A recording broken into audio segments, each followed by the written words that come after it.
This is Thursday Live, a little bit later than normal, but we're here, so we're going to do some stuff. How is everyone doing? I hope everyone's doing well. I'm feeling so much better. Yeah, it's been a fun ride, but yeah, everything's good. So what we're going to do today, I have a lot. Actually, I brought a lot of work, even though I'm still in Massachusetts. I have actually three pieces that I could work on aside from all the 543s. So even though I'm remote and just flying around, I still have a lot to do.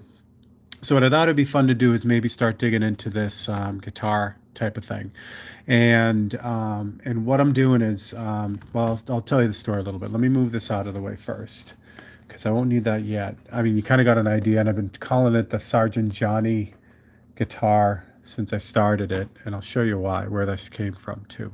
I don't need this yet. Let me grab these little magnets.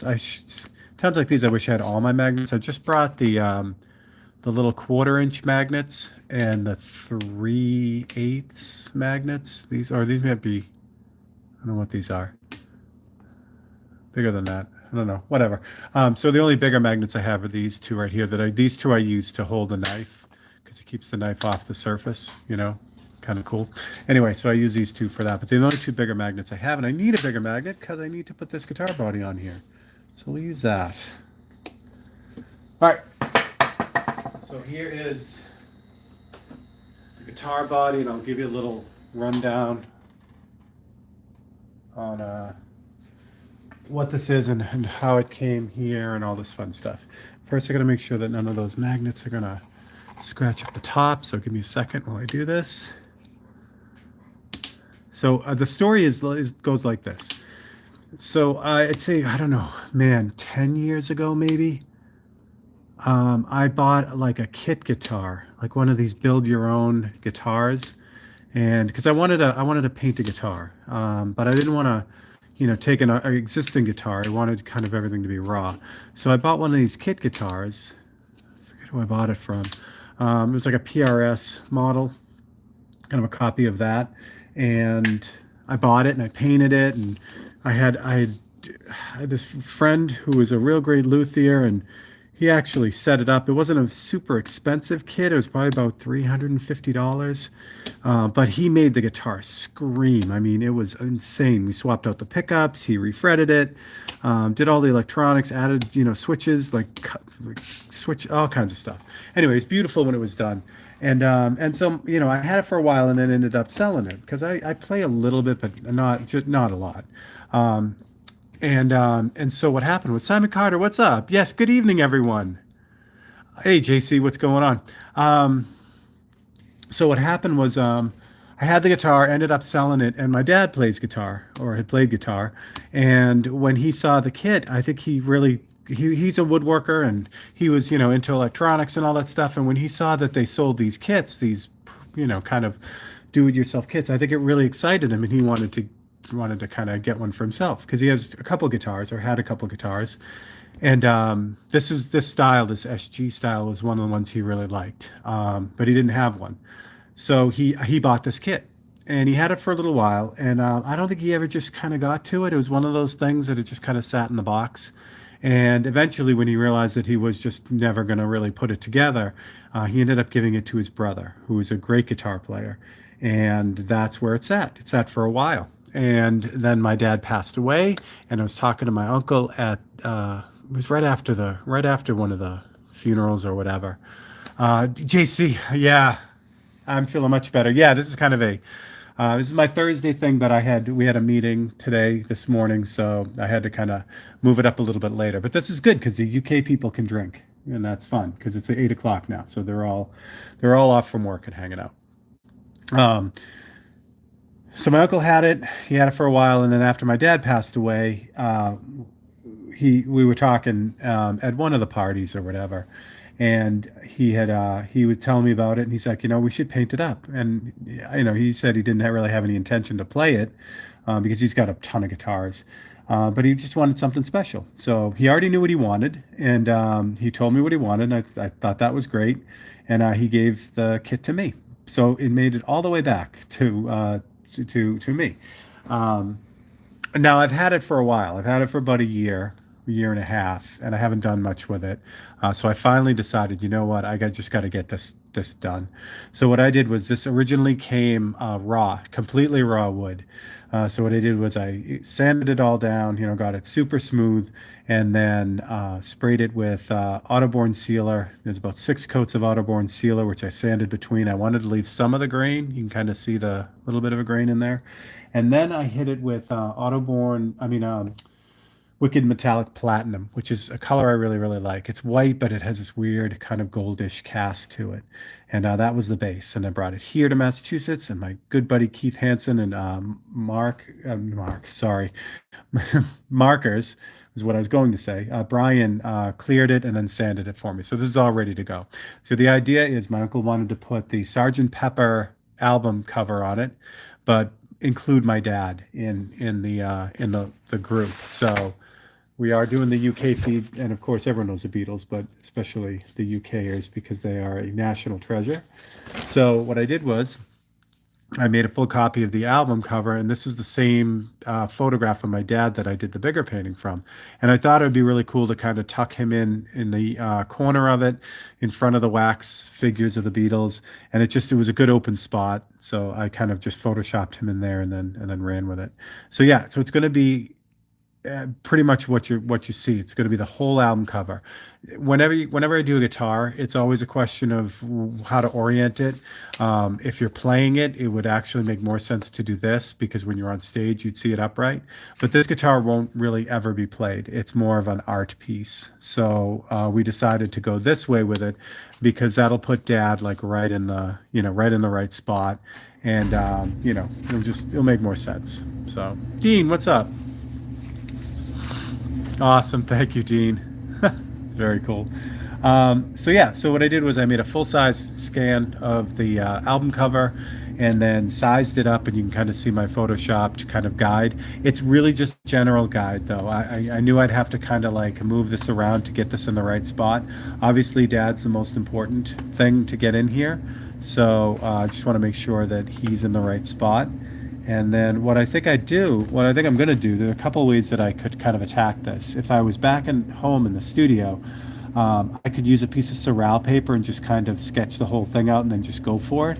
But since I don't have the Surral paper, and I don't really want to do the graphite trick, I think what I'm going to do is, I'm going to start by just kind of blocking in some things, and then just kind of just doing one little section at a time.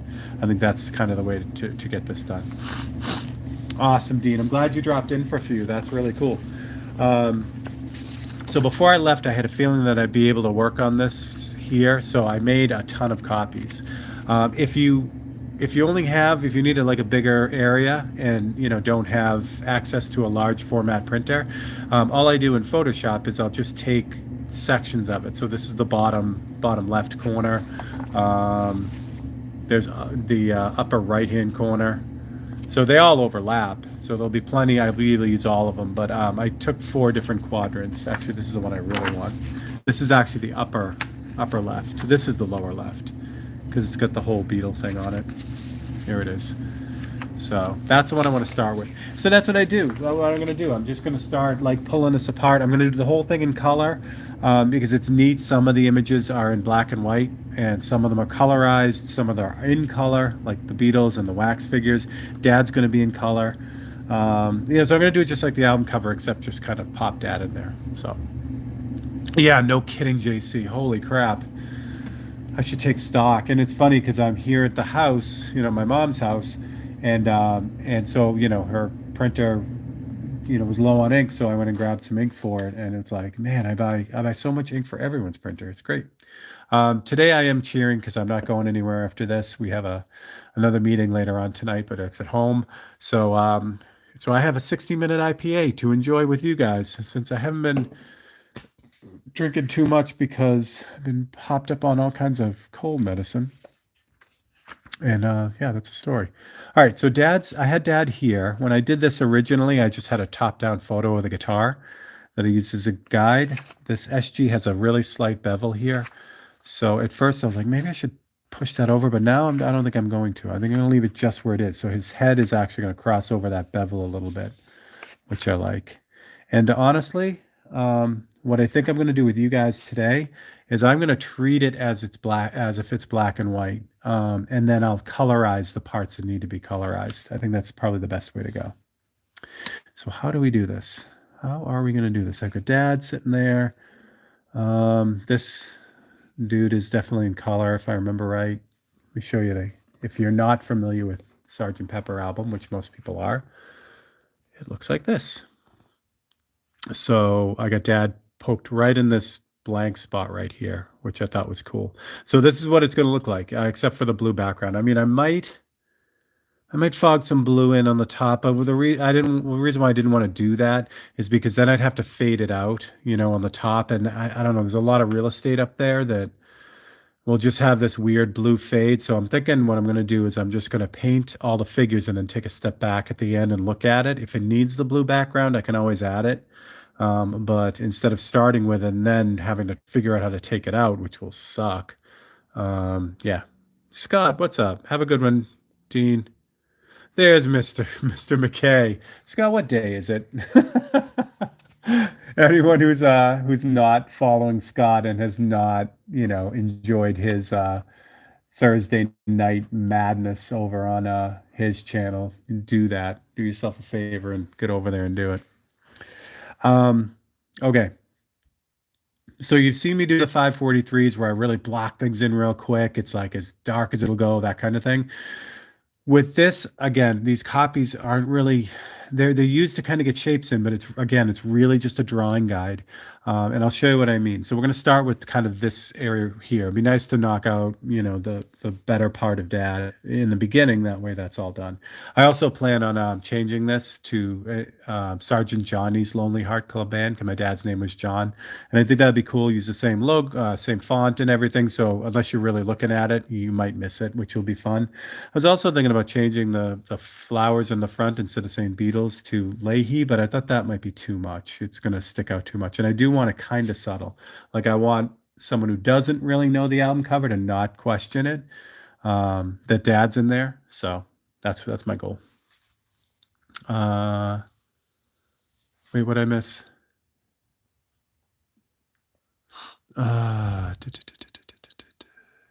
Flat on my back, painting the underbelly of a job. That sounds terrible. Oh, good, Simon. Yeah, I hope you like it. That's my big brother. He's awesome. Yeah, he's been talking about. Well, we started talking about doing that when I got back. He usually has big time, like mostly, college coaches and all these big time people on his podcast. But I think with all the family stuff going on, he was like, well, let's do it. So I thought that was a blast. I had a good time sitting down with him. It's fun because he knows the whole story, but he also, there's stuff in between that he doesn't know. So it's fun talking to him about everything. And if you get a chance on that, if you leave a comment, that would be awesome too on his page. He loves reading them, and I would appreciate it too. All right, drawing guide. What I think I might do is, so I taped this up the top a little bit. I think I'm going to tape it up top. I'm going to use this to kind of help me see where things are. And I'll show you what I mean by that. So I'm going to give this a lot of tape up top. Again, this is kind of not figuring it out on the fly, but in a way it's applying it on the fly. So it's going to be kind of the way I paint, but the way I'm doing this, I want to kind of, figure it out as I go. Not figure it. Well, I don't know what I'm saying. I have no idea what I'm saying. All right, so let me show you what I'm talking about. What the hell is he talking about? I think I can put this up here for now. I don't want to really move the guitar or keep moving the guitar. Yeah, this will be fine. Fine, it'll be fine. So drawing guide. Okay. So what I'm going to do first is I'm going to kind of warm up a little bit with this. So again, the 4 figures of the Beatles are the kind of the Wax Museum Beatles. And they have all their dark, Ed Sullivan Show suits on, which are all really dark. So what I'm going to start doing is I'm going to start laying out where this goes, and I'll start laying out where Dad's going to be. And I thought what I would do, since this is so complex, there's so much going on with this, instead of trying to block in the whole area, the whole thing all at once, I'm going to take this piece by piece. It'll make it more fun for me too, because I'll be able to kind of work it like a puzzle. I'll finish one part of it and then move on to the next. This is so complex and there's so many little, like edges and bits and pieces. And this, if you know this album cover, it's very Monty Python-ish. It's very cut and pasted, which makes it really convenient for me because that's exactly how I'm going to end up painting it in. The other fun stuff is like this photograph of Dad was pretty high res when I put it in, where the album cover itself, even the actual album cover, is pretty fuzzy. So I'm going to have to apply that same fuzz to Dad, which will be fun because, again, I want this to look like he was in the photograph with everyone. So hopefully that makes sense. Cody Adams. Enzo, what's up, buddy? If I missed anyone, hello to you all. You guys all rock. Thank you for jumping in. Yeah, I'm getting back to normal as far as the way that I'm feeling. I'd say 75% of the day now I'm relatively booger free. Not booger free, but at least I can breathe out of my nose. Just got to get the nighttime thing under control. I'm taking stuff at night because it seems to hit me at night. But it's coming around. All right, so there's the first one. I'm going to leave him, even though he's going to almost blend in with this in the end. Same thing with his feet. His feet actually come down into this area too, but that's all going to be super dark. What do I want to do here? That's the other thing I want to do too. So Paul has his hand on Ringo's shoulder right here. I'm going to zoom in. I know we had issues last time we did this crazy zoom thing, and I don't know why YouTube sucks so bad for that, but so Paul has his hand on Ringo's shoulder. What I'm going to do is I'm going to put Ringo's hand on Dad's shoulder. I think that'll be fun too. So I don't want to cut this out because this whole area needs to come out, but I don't know if I want to do that. Yeah, probably. Yeah, why not? So I'm just going to kind of give the indication. Actually, I could probably, do I have my pencil down here? Probably not. I do. Okay. And if you guys have any questions or comments, please just, yell them out. I got the phone right near me, so I should be able to see your comments. Yeah, so we'll put Ringo's hand here, just his fingers, as if he's kind of just got his hand on Dad's shoulder.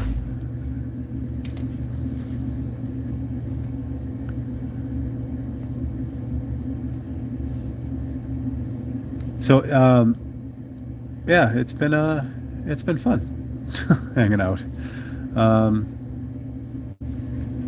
I'm really, really glad that I brought a bunch of stuff to work on. I always have the 543s, which are fun, but I'm just really happy that I was smart enough to, I have the painting of Emily here. What else do I have? I have the painting of Emily here. I have the Ford truck painting, the old Ford truck painting that I've been working on. That's here, which would be awesome to finish that up. So I got that going on. And then, I have my computer, my laptop. So actually, I'll cut out his leg. That might be a good idea. I brought my laptop. So what that means is that I can start new stuff. I can start the new series, the new car series if I want. I would just have to order in some supplies like ampersand board and things like that, which is no big deal. And the same thing with Createx. If there's any kind of Createx that I don't have, I can always just order it in and have it shipped here. So I'm fortunate. I got a good setup here. Yeah, let me take out Dad's bottom half first, and then I'll do Paul and Ringo here. So I think for now I'm going to fold this down because I'm going to fade this so I can kind of blend it in. Because this all, like I said, this all is going to be really, really dark. Toby Foss, what's up, brother? Yeah, I've already cut out Dad, but I'm going to leave that in its place for now. So I'll do Dad's bottom half, and then I'll cut out the top half of the boys. Yeah, we'll dig into this whole area. So again, Dad's going to be in color, but I think I'm going to have him wearing a white shirt and black pants. So I'll be able to kind of work on a bunch of him with you guys today. And if I could get this started, it's the whole thing. It's like once you actually start it, then I start getting excited about it. Not that I wasn't excited about doing this, but it was such a big project that I was like, I just never really got I don't know if it wasn't the drive, but I knew I wanted to do it right, and I knew it was going to take a while to get it done. So I was like, man, I gotta like start thinking about this. All right, so obviously magnets aren't going to work on this because the body is, wood and it's thick. So I'm just going to use tape on the other side to kind of hold it in place again, because I'm not using it to like hose down. I'm not even using it to get all the way to the final like darkness. I'm just using it as a guide. Let's see what I got for paint in here. But I do have black in here. Lovely, because I was doing 543s. All right, so first thing got going on. Actually, first, because this has been bounced around. Before I started, we got a little haze on there. But before I start, I'm going to hit this with a little bit of rubbing alcohol because I want to make sure that I don't have any paper towels down here. I do not. Okay, we have to be careful with this. I want to make sure there's no fingerprints on here. I don't want any, paint resisting as I'm working. I don't have to do the whole thing because I'm not going to be painting over here. Really, I'll clean that before I do it. So I'm going to get rid of what I just put on there in order to make sure that this little section right here is really clean. No fingerprints. And again, this has 2K clear on it. It has automotive clear on it. So I don't have to worry about the Createx coming off or anything like that. It is locked in. Here we go. Let that dry. Stunning. Now I know that there's nothing on that. Okay. Fold this back, and we're ready to go. Yeah, I was able to jump on Tim's feed last night for just a few minutes. Again, that the nighttime thing is really like hitting me hard. So I'm starting to get through it, but by like 9 o'clock, I'm toast. But I did get to jump on and see a few of you on last night, which was great. I'm going to try to do the same thing again. I have a meeting tonight with my brothers and sisters, and I'm going to try to, after that, I'm going to try to see if Scott's still on. But hopefully I'll be able to catch you guys as we're rolling around the other feeds. Yeah, I love it. So again, these are going to be really dark, but I'm just kind of locking them in. This paint is I'm going to move this over. I didn't realize you guys weren't quite in the shot. This is the 1 to 10, so it gives you kind of a nice smooth fade. I'm going to back you out a little bit so it stays focused. Not that far, not that close. This focusing thing stinks on YouTube. I don't know why. You would think they're all video, like they're into video, so like you'd think their interface would be amazing, but it's not. It's crazy. And that's one of the things I miss being at home. I have using all my cameras, and it doesn't have the same craziness going on. So it seems to be the way it interacts with the phone. So I'm gonna roll right to the edge of the guitar and then kind of let the overspray go down over the side, but I'm not gonna stop it. Like I want to mask it off. And the reason why is because with a lot of these really intricate guitars, a lot of them are wrapped now, and so by doing what I'm doing, by just having the airbrush kind of like fade away right on the roll, you can't do that with a wrap, obviously. So when someone looks at this for real, there won't be any question that it's not artwork. You know what I mean? It's kind of sad we have to do that and think that way, but for me, it's an easy thing to kind of do to make that happen. Yeah, well, I don't know, JC. I think it's hard to tell for me because I started doing all the live feeds on Periscope first, but then I switched over to Facebook Live as soon as they announced it, and I don't know, it always seemed to work out for me, even with my phone. Sure, yeah, okay. I am due for a new phone, though. I've had this phone for a while. It has been an awesome phone. I have a Galaxy Note something, 10, I think, an older phone. But man, this phone has been amazing. The only reason I'm kind of thinking about getting rid of it is because the battery's starting to go in it, and I finally, put a crack in the screen, which I've had it for 5 years, I think. Definitely before the pandemic. Yeah, I've had it for a while. It's just been an awesome phone. So they're just about to announce the new Samsung. I think it's the 23. So might be time. Might be time to upgrade the old phone. All right. So that's good. I'm going to leave that with that. Now, these copies, obviously, I can use all of this when I get to it. So, I'm just going to kind of fold back the bits and pieces and save it because I can use them for everything. I'm going to try to use like, I should save this tape too, but oh well. Um, what was I thinking? I don't know what I was thinking. Whatever I was thinking. All right, so there it is. So we have broken the seal. We have actually put paint to, well, I was going to say canvas, but to paint to guitar. All right, so next up, I might as well just focus on Dad. I was going to move into the boys in the back, but I might as well just kind of block in Dad. So from this, again, he's going to be in color. So I got to avoid, I don't want to do any shading on his face. Dad had really dark hair, but started going gray early. So essentially his hair is like black and white, silver and gray. So the only thing I don't want to do again, I'm going to start blocking him in, but I just don't want to block in anything on his face, except his glasses, maybe, or maybe the dark parts of his eyes because they're so dark. But I need a soft shading like on his cheek. I don't want to touch that with the black because then when I go to add color to it, it's just going to get really muddy. It's not like, when you're doing the automotive painting and using candies, you do it all in white and then use candies to tint it.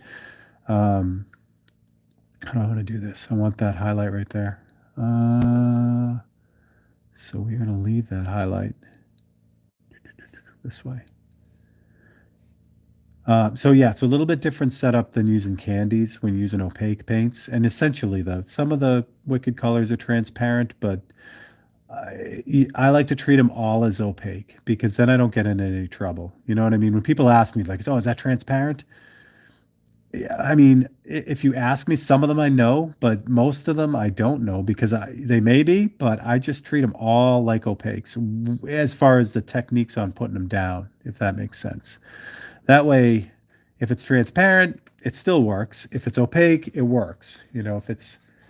If I'm expecting it to be transparent and it's opaque, it can do a lot of really funky stuff. Just upgraded also. My speaker wouldn't work and the whole thing would fall apart removing the case. GC, I feel you. I feel you. Yeah, absolutely, Simon. Let her rip. That's what we're here for. Yeah, you know what? I both love and hate getting a new phone. I love it because, especially when it's been a while, there's lots of great new technology, and phone companies love to upgrade cameras more than anything. And for me, as a visual artist and a person who uses my phone a lot, I love it when they do that. So, but again, I got 1,000 pictures on this, and you know, I mean, I back them up and everything, but it's just, I don't know. It's just, I'm not going to like load all 1,000 pictures on the new phone, but I like having them on there too. So there's, minor things. All right. So I don't know why I'm doing the amplifier, but I'm doing the amplifier too. So I'm just looking for things I can like kind of cut out that, oh, did I do that? I think I did. I got the little, I think it is his, cuff there. All right. His leg. Upper leg. Oh, I did the guitar. I can't do that. Okay, that's fine.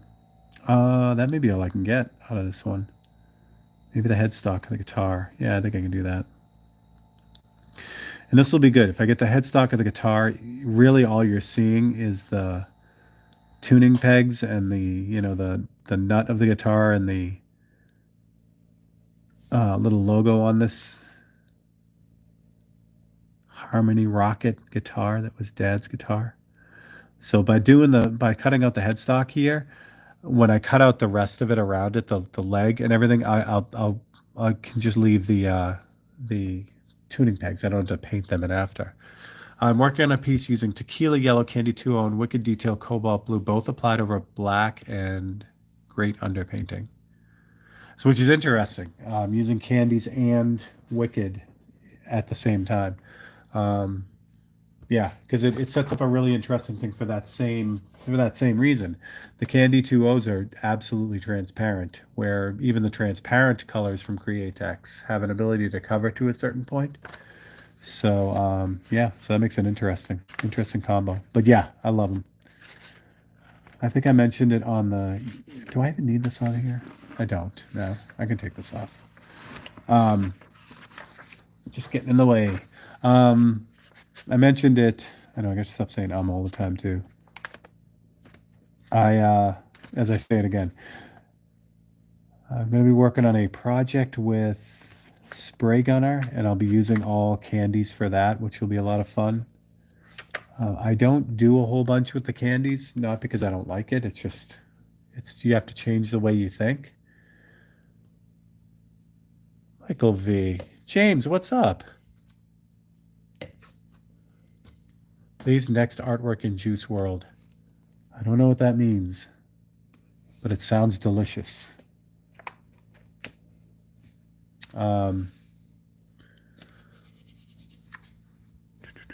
Yeah, Michael V, what's up? Mike Vila. What's up, buddy? All right, what am I doing? I don't know what I'm doing. All right, same thing, blocking in. So the goal here is to, at the end, have, something that is all kind of mapped out so that then I can go back in and do details and, you know, darken stuff up that needs to be darkened, and most of all, blend things that need to be blended. So like when a dark area moves into another dark area, that's really why I'm not hitting this super hard, because I want to be able to, like where the headstock kind of blends in with his leg eventually, I want to be able to just darken that whole area all at once. So that's why we do what we do. More light on the subject. I've laid down the tequila yellow first and have a slight halo. The yellow overspray over a dark part of the black and gray. Do you think the cobalt will turn it green? It'll be okay. Yeah, the cobalt will turn it green. Green. Should say that the blue isn't going all the way over the yellow. Just a couple areas where they're near each other.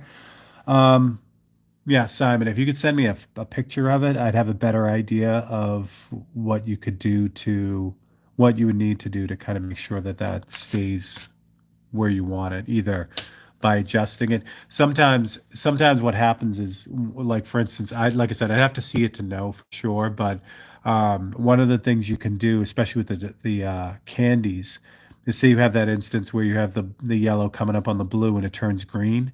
You could actually use like the and don't do this. I'd have to see it. But what you could do is in that area where it turns green, you can mix up this really, really diluted blood red candy, which is like almost all 40/50 in reducer, and then just like that tiniest hint of blood red. And then what happens is that when you use that just in the area that's affected, in that green area, you can actually tone down the green. It'll actually neutralize the green and turn it into more of a like a neutral. I don't want to say gray, but that's what's happening. And what's nice is sometimes you're kind of taking the lesser of the two evils. So the gray-ish, like the more neutral tone, doesn't stand out as much as this green that you're seeing now. Again, I'd have to see it to know for sure that that's the way to go. But sometimes, yeah, sometimes that's a good fix. Yeah, that's it. That's it, Simon. But no, that's good. That's good. Yeah, absolutely. But yeah, sometimes it's I talk about it in the YouTube, the Tech Tuesday, about like when things go wrong. And I swear to you guys, that's my biggest thing. My biggest thing is when I see something and I need to fix it. For some reason, it's always like gas pedal to the floor. It's like panic mode all over the place. So I try super hard not to make any decisions when something like that happens, because it's usually not the right thing to do. It's usually way over the top when the solution is sometimes much more simple, or not as drastic anyway. I love where this is going. This is good. This makes me happy. So again, I'm kind of dropping in the dark areas. I may just work on his shirt because I want to. Oh, look at that. I started cutting that out. How lovely. All right, so that's what we're going to do. So I have the copy taped on here because this is a full copy. This isn't like doing 543s that are really small, and I can't. if I forgot something to cut out on a 543, I'd have to remove the copy and just put it on the mat, the cutting mat. This is so big that I can fit the cutting mat underneath this sheet, which is nice because then I can leave it attached if I, want to cut something else out. So that, like that. So mat goes down and then copy goes on top of it. And of course, you don't want to, I don't ever want to cut these copies on the surface that I'm working on. One, because, well, there's only really one reason, because I don't want to cut into the surface. And this copy paper I use is 28 pounds, so it's really thick. So it takes a little bit of, a little bit of guts to get through it. I desperately don't want to cut into the clear on the body of the guitar, especially on something this involved. I mean, this would have a zillion cuts. It would take 8,000 coats of clear to cover all that, and it would just be a mess. So no cutty on the guitar body or in anything really. It's so funny because I sometimes do on the 543s if I forgot something really simple, like I'll cut out, directly on the 543, and I'll always leave a gouge in it. Not, terrible gouge, but still a gouge. What I miss, JC, with Isabella. Who's Isabella? Got it. Nice. All right.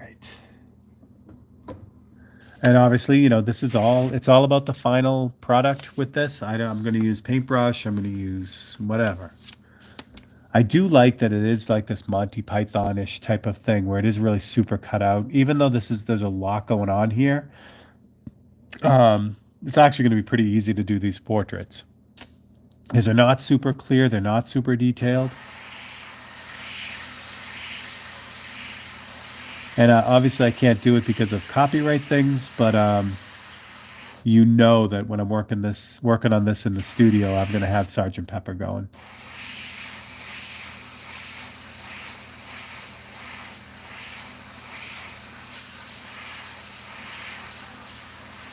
All right. Again, ultimately, this is going to be really dark, so I can just kind of hit it. I wish I don't have a bottle of the platinum here. I didn't bring it with me. But the platinum is so fun. It's just a beautiful color. No, so Michael, this is going to be color. However, I showed it before. I'll show it again. So it's the album is in color. However, oops, I don't need all these pictures. However, a lot of the portraits are black and white, like Dylan's in black and white, and yeah, there's a lot like Marilyn's in black and white. So there are a lot of black and white in here. But Dad, as I'm working on Dad, who's right here, he's going to be in color, and he's going to be colorized like the Beatles in the front row. So again, hopefully he'll just kind of blend in. But yeah, it's going to be all in color. But for this right now, since he's wearing a white shirt and black pants, I can get this started in just black. So.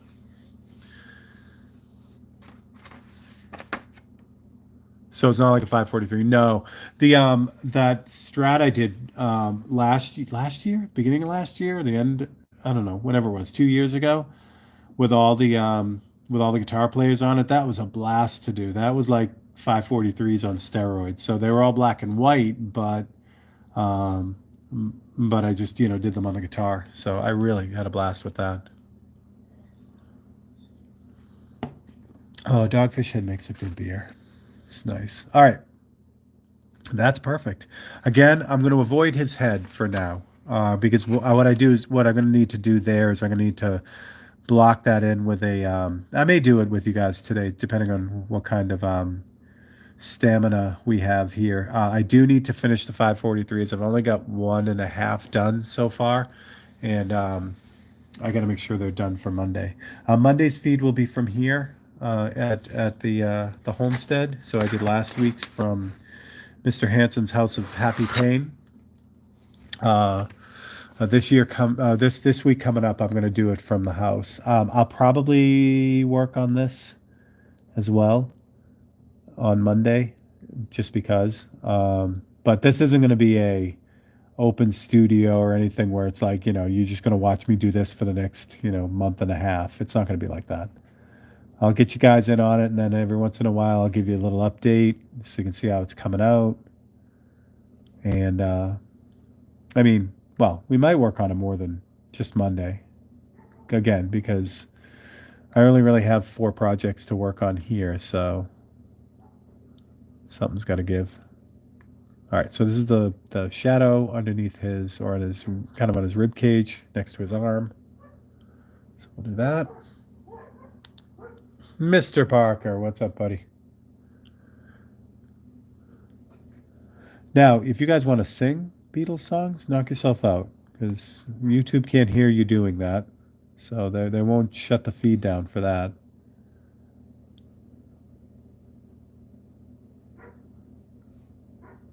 I don't know if you can hear the puppy next door. She's a good dog. All right, so I'm just kind of removing some of the little folds here. So I get those in. Oh, what did I do with that? I don't know what I did with that. I'm going to wait on that one. I don't know what I did. And I don't want to put it in if I already put it in.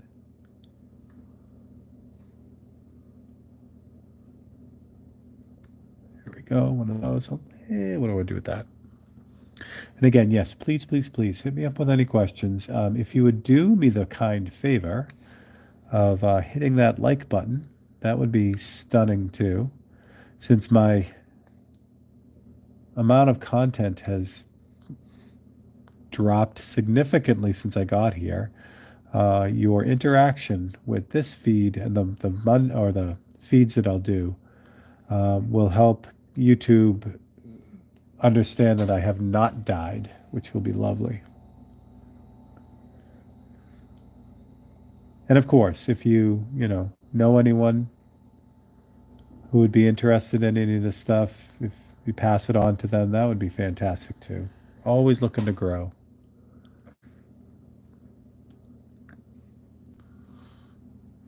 Yeah, Long and Winding Road is great.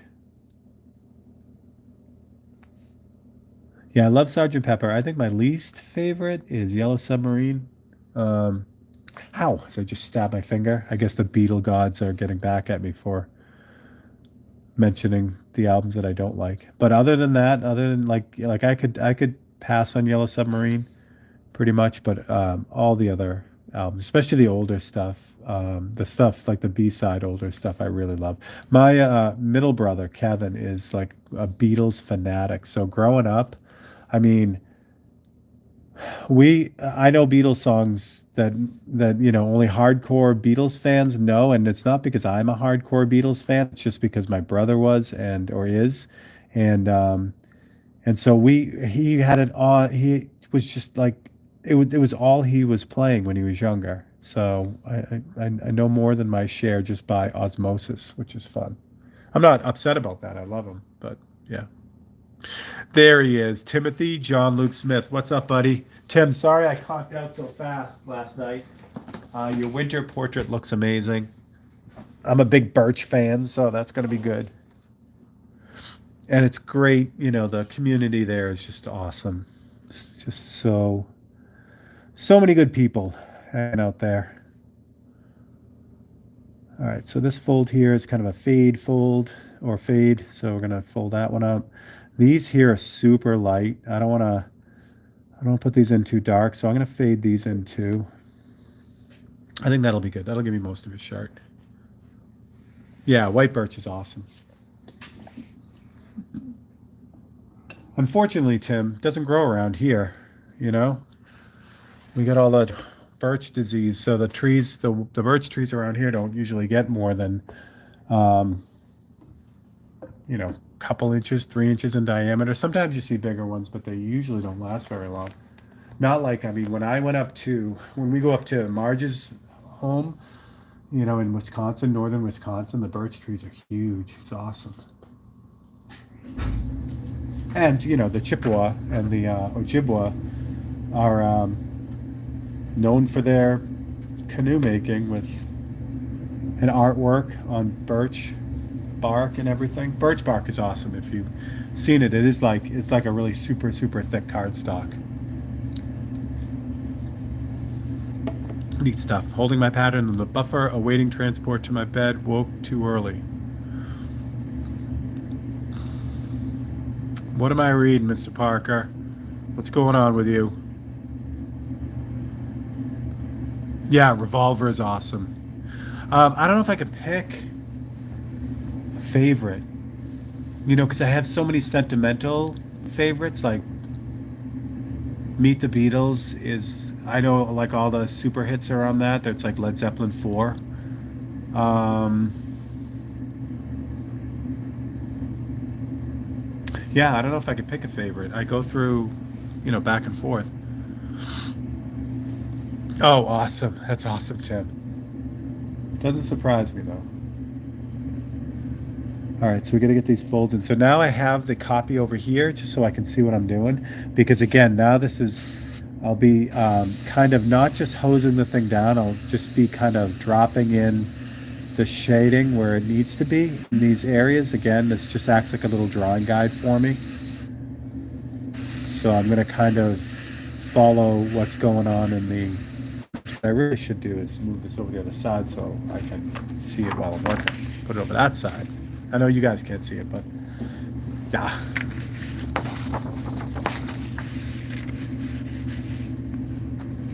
And then as a result, my brother's love of the Beatles went on to their all the solo careers too. So I'm a really huge Paul McCartney fan too. Like not so much, like I like the '80s stuff, Ebony and Ivory and all that, but the Wing stuff, I love the Wing. Like just Wings Over America is one of my favorite albums, and I know it's the live one, but just so good.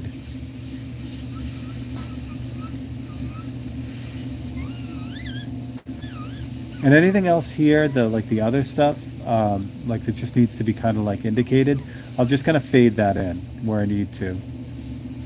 And when I pull this, it should start to make a little bit more sense.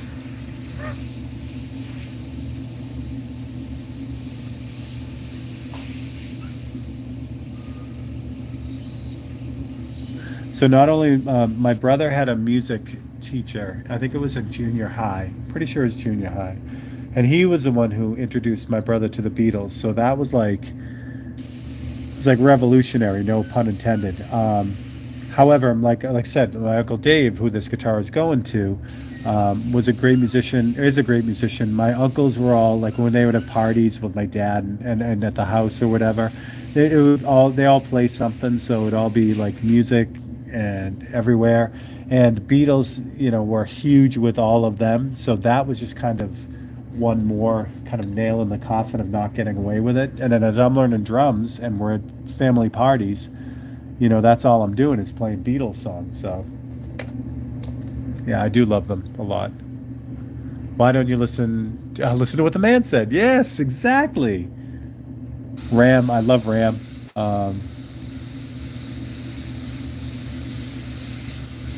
I mean, of course, it's like anything too. Like silly love songs is if you know anything about the '70s, '80s, is more '70s than '80s, but silly love song was overplayed so much. It's like if I don't hear it again, I'm okay. But it's a great song. So there you go.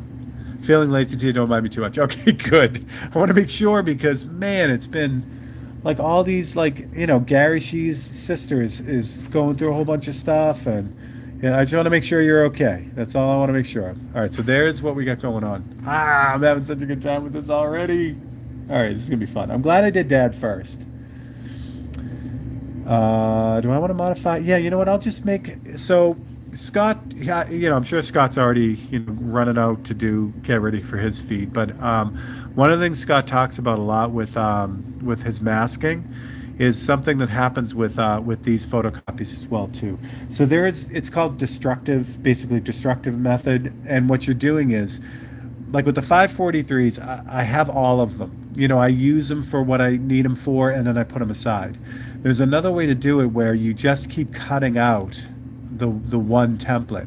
It's called destructive because when you're done, you don't have anything left. You can't reuse it. But it has its place. Like obviously I'm not going to paint more of this and paint more little dads. So it's okay if I cut this up and get rid of it as I work.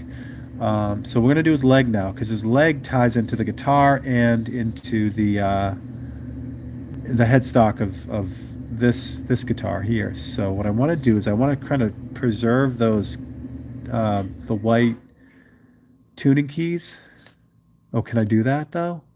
No, because they're gonna fall out as soon as. Oh, maybe they won't, because I don't think I cut down there. If I lose the tuning keys, it's not a huge major deal, but anything I can leave in, and save, just saves me time in the end. Like the binding on the bottom of the guitar, not at all like, hold on, let me get this out. Let me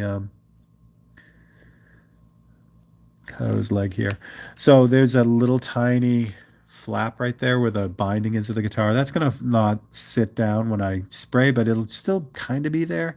And again, that's just gonna show me where the bottom of the guitar is. I'm gonna have to go back in and clean it up and we'll repaint it or whatever. But at least it's gonna be in there so I can kind of go with it. I wear a mask with a smile. Nothing. What's up? You sound like a dream. But do I come on like a dream? Peaches and cream, lips like strawberry wine. I'm not a big. As a drummer, you would think I'd be a big Ringo fan, but out of all the Beatles, like I do love, like I love Photograph and all his big hits and everything. And the bands he puts together, the all-star bands, are like insane talent. But as far as like solo career, it's just like kind of, that's good, whatever. Steve, I think you were rubbing off on me. My paintings are getting smaller. Sorry, Tim. I just can't get on with the Beatles. I've tried. Obviously, it's incredibly talented, the craft of music. It just doesn't do anything for me. Maybe I'm dead inside. No, Simon, absolutely not. First of all, you have a right to because they belong to your country. It's funny. For the longest time, I was like that with Led Zeppelin. Like I was like everyone's like, how can you not know any Led Zeppelin songs and all this stuff? And I was the same kind of way. I don't know if I was just kind of burnt out because everyone was saying, "Oh, you can't be a musician without knowing Led Zeppelin, especially Bonham and all that." Eventually, I learned to really like them a lot, but I was much later. I was an adult when I really started like kind of digging into it. Um, so I totally get it. Marge is not a big Beatles fan, so I totally get it. And again, it's like, oh, well, how many times can you hear Twist and Shout? It's been like just nonstop. You know what I mean? Like it's okay to get burnt out. Like if I never hear Hotel California again, I'm okay with that. Not a bad song. Just holy crap. Oh, totally overplayed.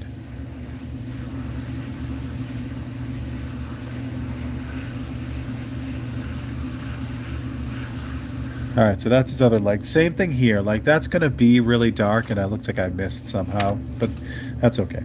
The spot between his legs too. That's gonna be really dark, which is why I do this light. Because here's the thing: if I like his pants are gonna be almost black. In the end, they're gonna be like blended in with this whole area here.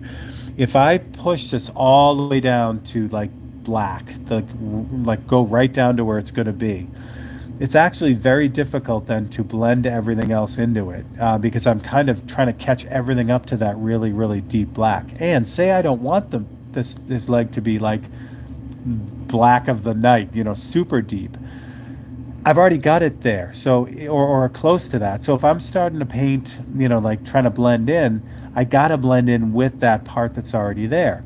So if it's the value that I want, and it's not like night of day black like my soul black, I have to add more black to it to get it to blend in, and then it is black like my soul black, and I don't necessarily want that. Where if I leave it kind of at a like a not I mean this is much lighter than it's going to be, but if I leave it here and then build all of this area up together, now I have total control over not only blending them together so that they kind of go together, but also the final value. Like when I get this whole area to where it should be, it'll all be the right value. It won't be too dark because I'm trying to catch one area up to it. I hope that makes sense. What black are you using? Tim, this is just the opaque black. It's my favorite of all blacks. This, you can't read the name. You can't see the label anymore because what I do is I buy this in much bigger bottles and then I transfer it into the 4 ounce bottle when because this is easier to keep at my bench. So, but yeah, this is just the regular opaque black from Createx. It is my favorite black, the black of blacks. Sticks, yeah, it is. It's I have a bunch of Vice bands that I don't know. So I like a lot, and then some I have Vice band or other bands that I don't like, that I just can't listen to. Like U2 is one of them. I can't wrap my head around U2. And again, I don't know if it was. I mean, I always felt like that way about Nirvana too, because I don't know that. I mean, I was in my teens, not well, my 20s when or teens when U2 was really doing their thing, and then my 20s when the whole Nirvana thing happened, and I was just burnt out. Like I don't want to hear "Smells Like Teen Spirit" ever again. Now, I mean, Dave Grohl is probably the Foo Fighters are one of my favorite bands. So, and I feel that way. Like I can listen to all of Nirvana now. So I think it just took time to kind of let it wear off a little bit. Each can't get out with Floyd. Yeah, Simon. Pink Floyd is a that's Pink Floyd's a workout, man. Um, yeah, I feel the same way about that. It was tough for me again, just because it was so overplayed. I think it was just tough. Like I was like, meh. Again, same thing. Like I don't think I ever owned a. I mean, I knew a lot of it, but I don't think I ever owned anything by Pink Floyd. So Weird Al, love it. I do like Weird Al a lot. Yeah, I know Simon. That's awesome. What else did I miss? I do need a funnel. Oh, Supertramp. See, all right, so here's the thing about that. Late '70s, like all the '80s. There is at the time, like I couldn't get into any of it.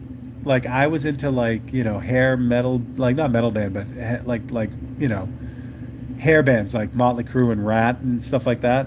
So, but my dad, who was like into all kinds of music, we would like you couldn't be around him without all this '70s pop music, and then on to like '80s pop music, but not really disco. Like who am I thinking of for the '80s? Trying to think of a good one for the '80s, but that type of Christopher Cross, then Dan Fogelberg kind of thing. That all those '70s artists that kept going on in the '80s. So I know all those songs because Dad had them going all the time. So I can sing almost every Carpenters song, and that leads into the whole the super pop bands like Styx and Asia and Toto. I loved all those bands. That was really really that well again while all my friends were really heavily into like Metallica, and it's funny, I was listening to Iron Maiden this morning. um, yeah, I don't know, I was like all over the road, and I like I said, I blame my dad in the best way because he would just listen to everything. All right, I've got a good part of this now, kind of locked in, but what I need to do is I need to kind of resolve where the rest of him is going to fall. So I'm going to cut the whole like him all out, and then I'll kind of start fading in the back where the the wax beetles are. I'm not gonna just again, it's an indication. It's just going to be a thing to kind of go off of. Yeah. Oh wait, that's true. What I miss from Tim. Oh, there we go. I hope to one day create a painting that's as pivotal as Nirvana's "Smells Like Teen Spirit." When I first heard it, I knew the hair bands did go over. Yeah, it's funny. There's stories about them coming to prominence. Then with Alice in Chains um, and those. While all the '80s hair bands were all about driving fast and getting all these women from the record companies and the Nirvana and Soundgarden and all those bands wanted nothing to do with any of that. They just wanted to make their music, which is insane. The record companies didn't know what to do with them. Um, but yeah, that album cover for "Smells Like Teen Spirit" is amazing. Little wee wee. Yeah. So if you like Maiden, I'll give you a little sneak preview for Monday. One of the suggestions for one of the 543s was Iron Maiden related, and I saw it and I couldn't resist. So there's your There's your hint. And if you know Iron Maiden at all, you kind of have a feeling on what I did. So, or at least the topic. What else? What else? What else? What else? Yeah. So that was fun. When I was learning to play drums, like I started taking lessons in 1980. So I have actually been playing drums longer than I've been airbrushing, which is kind of scary because I'm not that good of a drummer, you know. So you'd think after all that time I'd be, a little bit better, but I have fun. In any event, like when I was learning, again, the teacher that I had turned out to be one of my best friends. He's actually my son's godfather, and he's a big like a big jazz.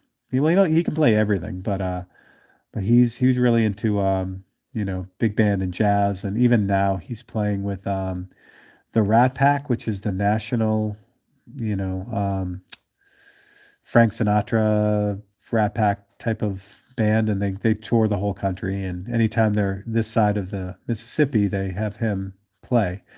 So anyway, he has because he has so like he has so many different styles. When I was learning to play drums, he was exposing me to everything, which was a lot of fun. And again, I had that background with the 60s rock and roll and 70s and all that. So when I went looking for a band to help, pay for college, it was a lot of fun because I was able to walk into these like working bands. There's a phone ringing. The band I got into was like a bar band, but they did like all classic hits, and I knew every song. And I was a 20-year-old kid. It was a blast. So I give a lot of props to the people who like had directed me not to get sucked into one type of music. Looking back though, I would have loved to have been in more of a pop band, so to speak, in the 80s, but they weren't paying, like we got all kinds of, like I said, I put Hi my there, I'm leaving this message for John Leahy, oh author of the book Breakaway Wisdom. This is Crystal with King Pages Press. oh jeebus. Please call me back. We have some great news for you about the book. The number to call is She eight has one great five news. five one There you six go. You get the spam one call while four we're nine doing the eight. live feed. Again, this is Crystal 815 So if Crystal knew, so Crystal's calling about my oldest brother, Jack, or John, who's the sports announcer who I just did the podcast with. And my brother John, as I have not lived in this house since we were kids. So apparently Crystal's information is about as good as her offer. So there we go. Uh, Seriously, Simon, you met Bruce Dickinson. Oh, that's crazy. Hey Steve, what's up? Yeah, I love Iron Maiden. Um, I saw them too. I saw them on the Power Slave tour, which was insane. It was a blast. Yeah, and where I was going with all that was so I was listening to Maiden when I was a young learning how to play drummer. There was no way I couldn't. I didn't have the technical ability to play anything close to what Nico could play or can play. So I ended up, like I said, playing 70s pop music and 70s rock music, which I could play. All right, so I've got Dad. Since I was talking and not really telling you what I'm doing. No, excuse me. So I think this is, I don't know if it's Lennon who's standing right here or Harrison. I can't tell because the wax figures are terrible. But someone's there and they've got their white shirt on. So I can't really hose this down like black. I just want to basically what I'm trying to do is I'm trying to get the back of Dad in. So that'll let me do some other fun stuff. Again, I'm avoiding his face and his skin tone. Maybe I will block his skin tone in. That'll be good. But yeah, that's coming along. I like it. I like it. Uh, yeah, Simon guessed it. Do you guys want to see it? Do you guys want a sneak preview of Monday? Bobby Silva, what's up?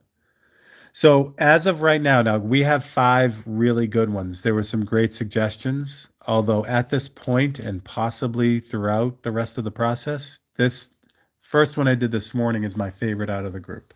It may hold because I had fun doing it. All right, Simon says yes. Give me one more yes. Sure, let's see. Timothy said yes. Okay, so let me show you.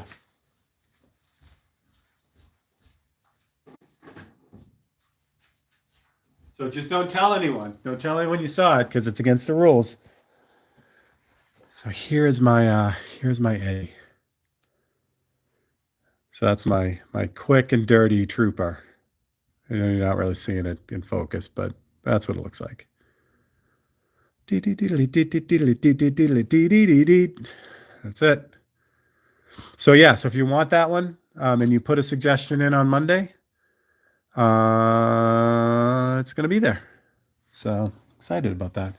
All right, so I've got most of his shirt in. I'm feeling good about that. I'm to the point where like I got to block in the fretboard of the guitar, but the fretboard should be brown. Because again, I can't do this. The guitar itself, I think, was black. Um, but again, I don't want to do it all in black and white because then I was thinking about doing him in black and white, but because the entire front row of the album cover, the wax figures and then the Beatles themselves are all in color, I didn't want Dad to stand out. And if he was in black and white, he'd probably pop right out, and I don't want that. So I figured I'd do him in color. There we go. Mr. Bobby from Cape Cod. I know, Bobby, we are so close. I'm like 45 minutes away from you right now. And I'd say let's go get lunch or beer, but I guarantee you'll end up with some kind of weird sickness when you take off, and I don't want that. All right, let's put in his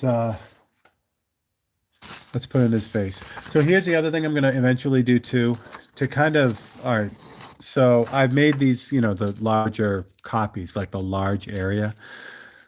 What I did with the other guitar, the Strat, where I had all the individual players, I had very small, small copies. I can do that with this. Like when I get to the Beatles, like this part of it, I can crop this because I have the whole file in Photoshop. I could just crop this and make a bunch of copies just of them. That'll save a lot of paper. I can put if it's only this big, which is about the size of a 543, about 5x4-ish. I could put a bunch of those on one page and save a bunch of paper. So that's something else to keep in mind too. Get a lobster roll. I've already had one. Simon, I have not. I know about it. Yes, it is available here. I've seen it, but I just can't remember where I've seen it. Yeah. Yeah, Trooper beer is definitely something I've seen. Oh, that's right. Because I have another buddy, a friend, who's actually involved in that whole music area, and he's a giant Iron Maiden fan, and he had it. All right, so what I was talking about, and this is what I was talking about, I'm going to grab another whole copy just to cut out his face. So again, I'll be able to use all this, but if I want to really if I really wanted to conserve paper, I could have done the Dad copy to scale, that size, crop that. And then I could have put like 10 of them on one sheet. You know what I mean? So there's a lot of ways to do it. And, I was trying to scramble to get things ready to bring with me. So I wasn't really sure of what I was going to be doing. So that's why I bring it up now. Because why the heck not? What do I do with my knife? There we go. I know I want another lobster roll. I've had one, a little one, or actually little tiny, not finger sandwiches, but they felt like finger sandwiches. They were small, but they were still lobster and they were good. Other things, I don't know if Bobby knows this area where I'm at, which is the greater Brockton area. But there are a few restaurants that are only around here, which I've already hit a few of them. There is a pizza place called Town Spa that is that I grew up with, and so I've already had that, which is good. What else? What else have I done?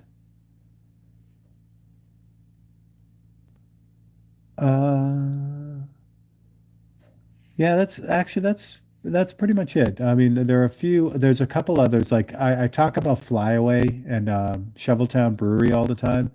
They're in Easton, Massachusetts, which is right next door here. and they have a great brewery. I got to get over there because I love that place, and they make my favorite beer. So I got to do that. Again, I talked about Easton, Massachusetts. Most people know Easton, Massachusetts if they do any kind of yard work because the Ames family, who pretty much the whole town is named after, uh, built or made shovels during the Civil War era, and their infamous claim to fame is that they sold to both sides, North and South. However, there's that company or the name of the company is still around, so you can go to Home Depot and get an Ames, shovel or rake or whatever. So that is the family that started in Easton. All right, so I'm just cutting out, anything that's going to be pretty much flesh tone. I don't know why I left his ear. Not really thinking straight. So his face and his hands are what I'm looking at now, and I'm gonna pick a neutral skin tone, a light skin tone, and just block this in. Tim, I would love to say yes. I would love to. I haven't been to the gardener in longer than I can remember, and that's not good. So yeah, I would love to get in there. I'd love to get in the MFA. I've been to the MFA fairly recently, um, but the gardener I haven't been to in a long time. Yeah, all of it. I would love to go. I think the Cambridge Art Association is having a show right now. I'd love to get over there. I'd love to get over to the South Shore Art Association down in Cohasset. Um, Honestly, though, it's been so like crazy here. It's been super difficult to make any kind of plans. Again, even tonight, I was hoping that I could go invade Scott's feed tonight, and just because of the way things are rolling, it's tough to make plans. So the short answer is, no, I haven't, but would love to, I guess. Okay, so there's Dad's hands and face. That's good. Again, this is blocking in. It's I try to be as precise as possible, but it doesn't have to be super on the money because there's so much that it's going to go on and around this. So the fog, I love the fog, and also to get down back down to New Bedford. I was accepted into a super small but really good art school out of high school, and the name of the school was Swain School of Design, and they were down in New Bedford, which is, for those who don't know, if you're looking at a map of Massachusetts, it's the southern part of Massachusetts on the water, but it's not Cape Cod. Cape Cod is Bobby's area. It's vacation area. It's beautiful sand, all that stuff. New Bedford was kind of a whaling, textile, industrial type area. So now it's downtown is crazy on the water. Now it's nice, but for the most of the time it was very industrial. So anyway, yeah, to be able to go down there and to see some of the stuff that's down there would be a lot of fun too. And then also to continue on to Providence because it's not too far to Providence from there. And to go check out what's going on at RISD would be a lot of fun too. Again, I need to come here when I don't have anything to do. That's what I really need. I need to take a vacation in my, old hometown, which would be outstanding. Yeah, I love the fog. Um, what else? What else? What else? What else? And then outside stuff too. Like there's a reasonably sized hill. They call it Blue Hills, and it's a beautiful area. It's conservation area now. But it's a 900-foot hill, so it's about as tall as the tallest building in Boston. And when you climb it, you can just hike up the top of it. You can see Boston. You can see the water. It's just a really really fun, and it's nice. It's a nice hike. It takes you about to get from the bottom to the top. It takes you about half an hour if you're just walking. So much to do here. Still Towns of Hanson. Toby, no, I hung out there Monday, and I'll definitely get over there again. Again, I can't even like usually when I'm home and it's just home for a visit. Um, I can go over there and spend a bunch of time, but this time's been crazy, so I haven't really been able to even go over and see him very much. Oh, look at that. Wicked metallic platinum. You don't really get the full effect, but that's what the color looks like. See that gold cast to it? That's what this thing is. But it's hard to tell because it's been sanded, but it's got this really like, I don't know, Lexus like. Where the wood magnets. I wish there was such a thing. That's what I need. I need a wood magnet. All right, since I don't have all my paint, like all the colors that I normally have, I'm gonna wing it with this. I'm gonna use. I'm just gonna make something general skin tone like, and the way I'm gonna get that done is just wicked brown and white. That'll give me a decent paint, like a light skin tone, just to kind of get this thing in here, and then I can adjust it as I go. So I need a brush to do this, don't I? Yeah, I think what we'll do today is we'll kind of block this all in. That'll actually make me pretty happy. Steve, where can we get that foam piece of sandpaper? Oh, Tim, I'll shoot you a link. It's just a weird, Amazon special. I will send a link or I will post it. These guys here. The only thing I could say about these, they're super cheap. They come in a pack of multiple different grits. Don't go by what this says. I mean, this says 1,000 grit. I don't know that it's exactly 1,000 grit because they do seem to be different. But I really like these things. I know there's better quality of these. Like I said, I just get the Amazon special. But Tim, yeah, I will try to. If you don't see that in a couple days, Tim, remind me, and I will just shoot you my Amazon link for it. I do. I like them. I like them a lot. What I miss? Toby next to Skyhook and the wood stretcher. Oh yeah, nice. All right, let's mix up some pseudo skin tone here. So I'm gonna grab some white. The brown and just the white by itself give you a pretty decent base tone. So we'll add some white. So I've got some white in the brush. I have way more than I need. But the brown, what I'm going to do is I'm going to put that on the palette because I don't need a whole bunch of that. And I'll move the palette over here so you can see what I'm doing once I get it out. I'm going to get more brown. Is that it?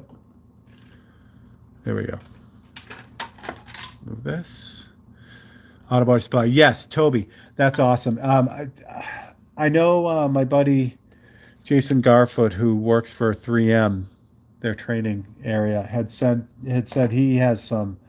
When he knew I was using those, he said I've got just the thing. And I know 3M does have really really nice foam backed sandpaper that's probably exactly the grit that they say it is, and it's probably super consistent too. So if you do like the foam backed paper, it's worth it to make a little bit of an investment for sure. Astral, what's up, buddy? All right, so I'm gonna grab Mr. Paintbrush. I probably shouldn't use this brush to do this, but again, I'm short on supplies here, so I'm gonna grab just a little bit of it, like that. And I'm gonna put that in here. And this is why this is not a good idea, because these brushes are not meant for this kind of thing. But what could go wrong?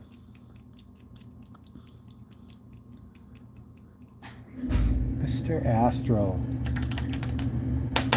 All right, that was not enough, so we'll do it again. Do I have a smaller brush?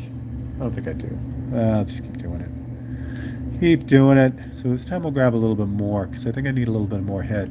But it's nice with the paintbrush, you can really grab whatever you want. Like if you want a half a drop, you can do that. If you want a third of a drop, it's just really nice. With the paintbrush, you have a lot of control over how much of the color you put in. So I like it. Yeah, this is going to be good. This is really light, but I also want a little bit more, I think.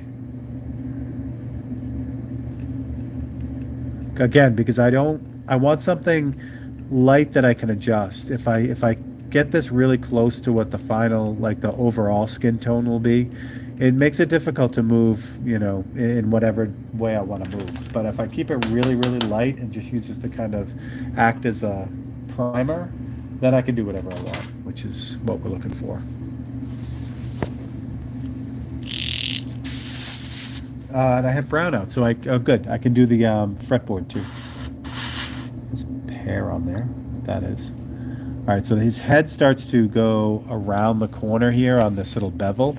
So I got to kind of do this in two sections. So I'll do his forehead first because I can push the paper down so it's flush on that bevel. But when I do that, his collar is now up. So I don't want to do the whole thing this way. I just want to do one piece at a time. So we'll start with his forehead. And this will also let me take a look at this. I may need to go a little bit darker, but I'll get a good idea from this. Actually, no, I'm not going to. This is good. Yes, this is stunning. This works out well. Okay, so that's the forehead part. So now I can let that go and hold down like in front of his nose because now it's flush on the guitar. So again, no adhesive masks. You know, I don't have to use any adhesive masks on this. I don't have to worry about cutting on this. I don't have to worry about the paint being pulled up by adhesives. It's a really fun way to do it, and it seems like it takes a little bit longer, but really at the end of the day, it saves you a lot of time. Okay, that's good. Now his hands.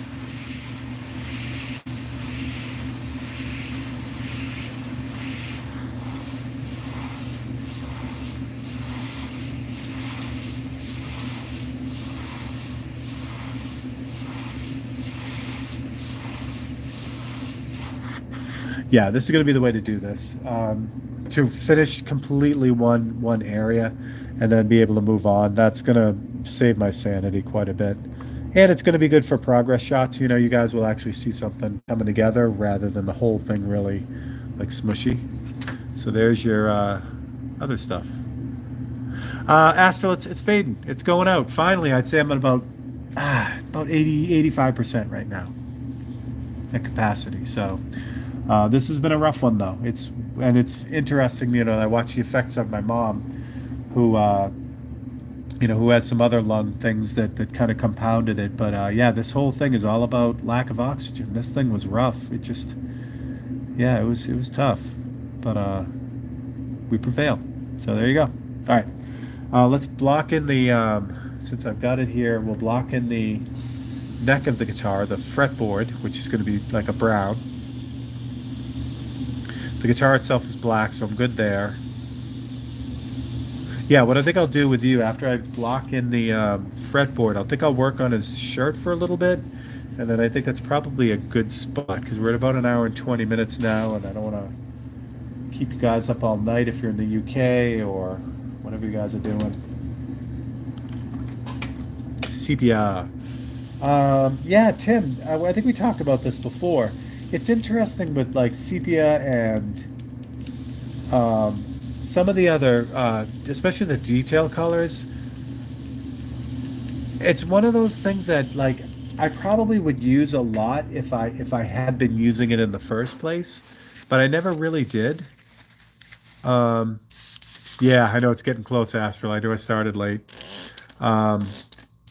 So yeah, so I don't use sepia a lot. I was on the fence on using sepia all over that other guitar, that the guitar player guitar, and I did a sample of the portrait, one of the portraits with sepia, and ultimately the color was just a little bit too green and ended up not going with it. But yeah, it's a neat color for sure. All right. So oh yeah, that's right. Fretboard. Can I use this? Probably not. Nope. Can't. This is what I'm talking about. Like I gotta grab another copy. Maybe I can get it out of this one. We got another entire copy just to cut out one little bit. So ultimately I'll have all these all these full-size sheets with just a few things cut out of them. So I may end up I have the file here, which is nice. So I may end up like he's going to be almost done. I won't need to cut much more on him, but on some of the other ones, like when I do the wax figures in the back, the Beatles and certainly the Beatles, I may like make a bunch of copies of just that area to make it easier. Mr. Anderson. Sepia is a color that's all over the place from brand to brand. Yeah, it's just it's a matter of making sure that it's the same, yeah, I can get the fretboard out of here. Can you guys see this without me putting this on here? I really don't want to do this. But I'll cover Daddy-O, put the cutting mat on here. Now I know that if this shifts, it won't scratch off. Because that paint is still, because it's so thin, it's still really fragile. I got to be careful with it. So now we cut out the fretboard, and once I get the fretboard, I can start. I'll work on the shirt a little bit, and I think that'll be good for today.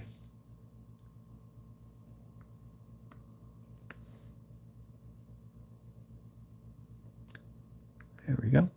And again, that even this shows a really small spot, and I could do it black. You know, you probably wouldn't even notice if I did it black, but just the fact that it will be brown, again, your brain looks at that and says, "Oh, color," you know. And where if everything but his skin tone was in, you know, was in black and white, you'd still read that as more like a tinted photograph, you know, that kind of thing, which is fine because a lot of the figures in the back are just that, but the figures in the front are not. They're actually they're actual photographs. So I got to make sure he looks like the ones in the front row. Because again, I don't want to accidentally stick out here. All right, that's cleaned out. So now I'm going to take just brown and a little bit of black. So brown. I'm going to use the super reduced black, only because there's a lot of reducer in it, and I got to reduce this out anyway. So this kind of heads it off at the pass, because I don't necessarily want this really thin, like, you know, the black is, but once I add the brown to it, it's got a ton of reducer in it, so it takes care of the reduction for me. Yeah, that's for sure, Tim, and no one knows that more than you, which is, you had brought up a great point, and I'd said this before, and it's one of the reasons I liked Golden so much, is because they have different types of paints, you know, heavy body, liquid acrylics, tube acrylics, all this other stuff. However, if you pick sepia from one of those lines and you got another style of paint from them, that sepia would be exactly the same. So you could do all these mixed media things and know that when you grabbed a tube that said sepia on it, it's going to be exactly the same as every other form of sepia they had, which was nice. It's not always the case when you go from company to company. I mean, paint codes are like pigment codes are pigment codes. That's what it is. But not all paints are just raw pigment color, you know. All right, so this is the dark brown. I just used the black and the brown, and this will lock in this the fretboard for me. Excuse me. Excuse me. That's not me being sick. That went down the wrong pipe.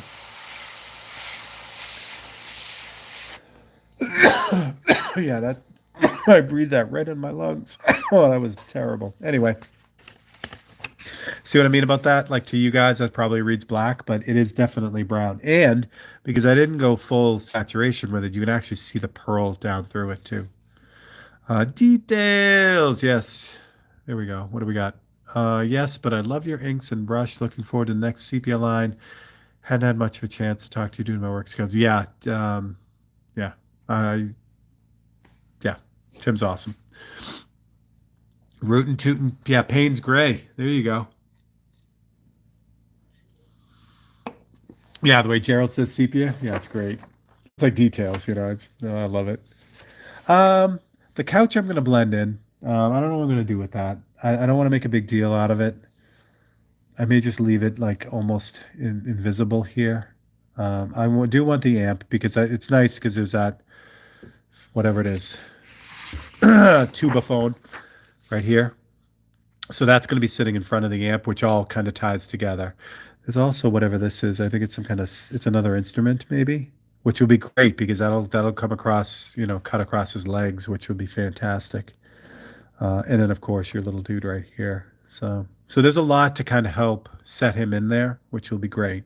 And of course he's going to be standing behind this gentleman right here. So that's going to work out good too.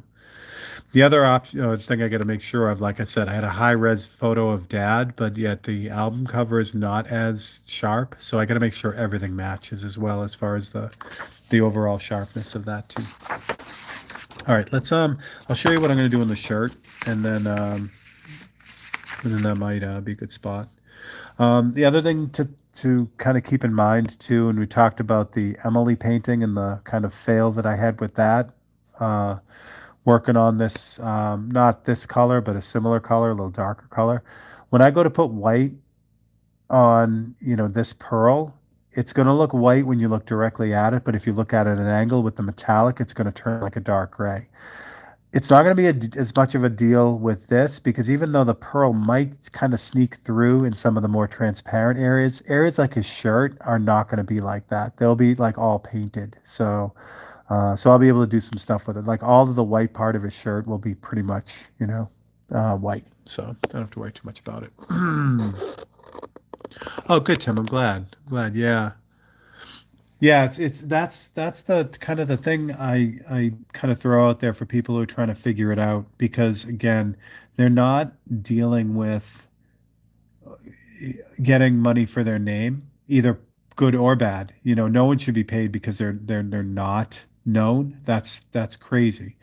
But a lot of people get paid for their name, and that's fine. But when a young artist trying to figure it out, do I charge for my name? I've been in a couple shows. Do I add money on for that? If people are just trying to make a living and need a fair wage and need to cover the bills, that's that video that I try to cover. That's what they need to start looking at. The what will keep the doors open, and then you can worry about expanding your profit as you go. Oh yeah, I'm glad you liked it because I have a lot of respect for what you do, Tim. All right. Nice. Yeah, Mr. Green. He does love green.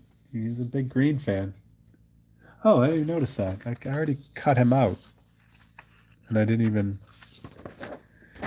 realize. All right, so we're gonna get rid of this. We're gonna put a little bit of black paint out on the palette, which again, I don't have my fancy palette cam for you, but I'm just gonna use a really just a reduced black. I have 4011 reducer, and I have a drop of black paint on the palette.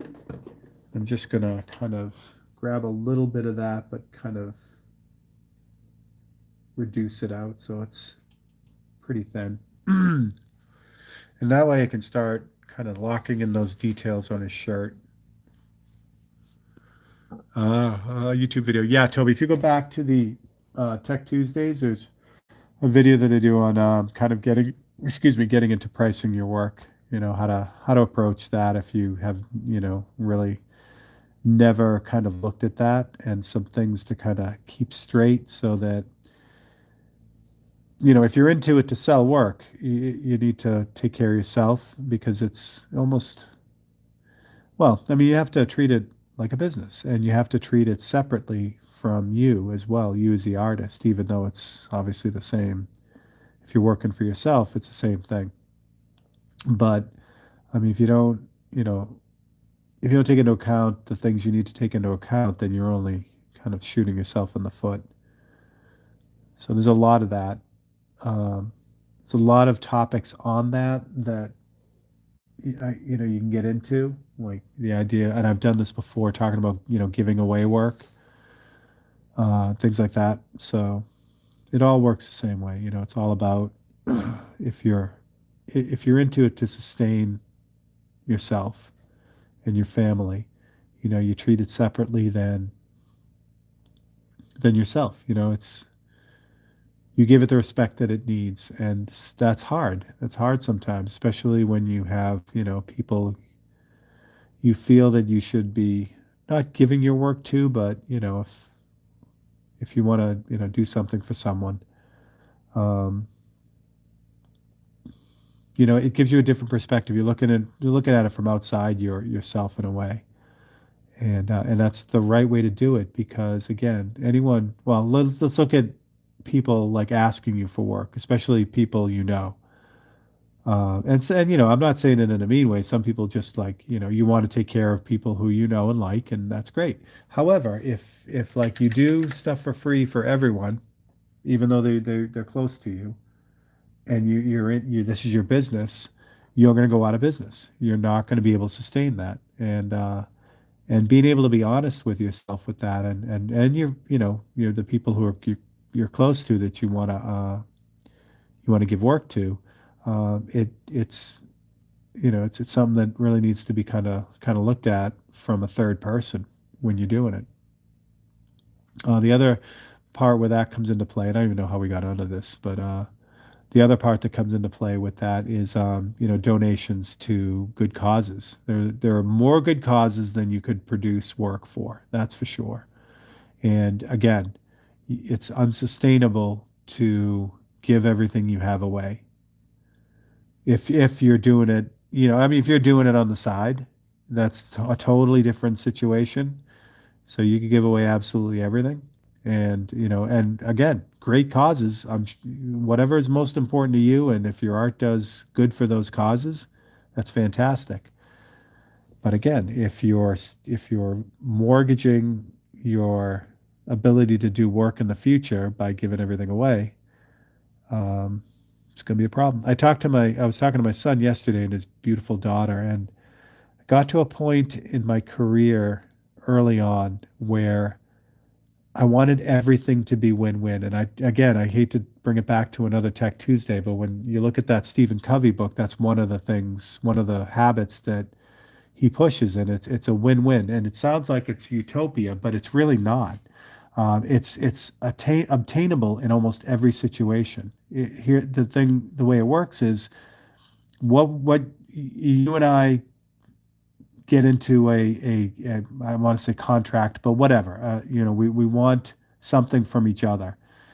We keep working at it till it's a win for both of us. If it's not a win for both of us, we don't do the deal. We find another way or find some other, thing to do, or, some other solution to the problem. But everything you get into needs to be a win-win.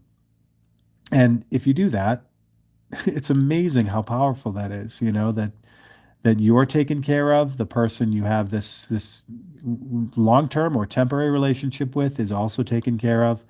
And in the instance of running a business as an artist, you get to keep the doors open. And that's the most important thing, to make sure that you're able to pass on all these things that you've worked so hard to develop and create. So there's your soapbox for today.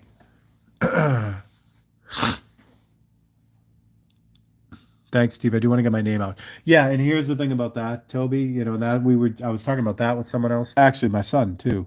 The whole idea when someone says, "Oh yeah, you do this for me, and you won't believe the amount of work you're going to get from it." You know what? That's great. You can have a bunch of people show up at your door that's looking for also free work, because the word got out that you did free work. So there's a balance, and the way to look at it is you're going to do a great job for whoever this is anyway, and the word's going to get out because it's a great job, because you put everything you had into it, and it it's a good piece of work. So it doesn't matter if they get a discount for that or not. If you do your job, the word's going to get out anyway. So that's not part of the bargaining, because no one takes exposure bucks for rent. And that's not fair. That's not a win for both. It's not, because you would have got that anyway. You know what I'm saying? Yeah. Yeah, you would have got the exposure anyway. And that's part of your win to them. You're giving them a piece of artwork that they can be proud of, and that they can, they can show off, and they can be like, yeah, look what I got, and you don't, that kind of thing. You don't get a discount for that. You shouldn't get a discount for really anything, across the board. I mean, now I say that, and I'm running a sale right now, but again, it. So for me, like this, let's take the sale for instance, the sale on those 6 or 4 paintings that I have now. That's specifically geared or aimed at you guys, the people who support me on the live feeds and put your time into hanging out here and making this work for me.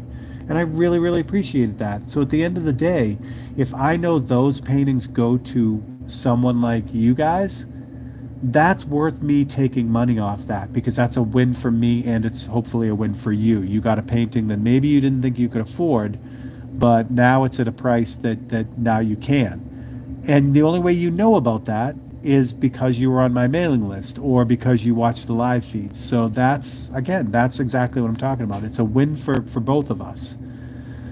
So hopefully that kind of makes sense. Yeah, I could talk about this for, well, as you could probably tell, I could talk about this for hours. I really like the whole dynamic of art and music as a profession is like, just fascinating. And hopefully you can see what I'm doing while I'm just yapping.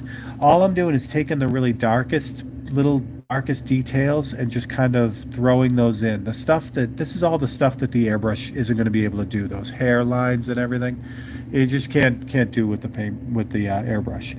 This side of his shirt here is in shadow, and I'm gonna have to deal with that with another cutout. But I think I want to avoid cutting out. I just want to do a little bit of airbrushing for you, so you can kind of see how this part comes together. All right, so for the folds on the front of his shirt, they're really in the light. So I'm going to mix up an even thinner version of this black to kind of just give me like the faintest of little details that I can airbrush on top of. I don't want it to, I don't want it to pop out. I just want to be able to get those edges where they need to be. The same thing up here where the folds are really nice. Same thing in the back here too. He's got some nice folds. It's a nice shirt, Dad. You can tell. You can tell it's tailored. When my dad was all going into Boston doing the engineering stuff, looking all dapper. That's good. I like that. I just charge for sit down. Yeah, well, that's the thing, Toby. It's all part of the deal. Now everyone does that part differently, like the sketches and the consultations and everything. You can work all that price out in your head for the whole project beforehand. You know what percentage you need to add to that. Not you personally, but people who are trying to figure it out. So you don't have to necessarily have an itemized bill, but you got to get compensated for that, because the time you're talking to someone and working out their project, you're not doing something else that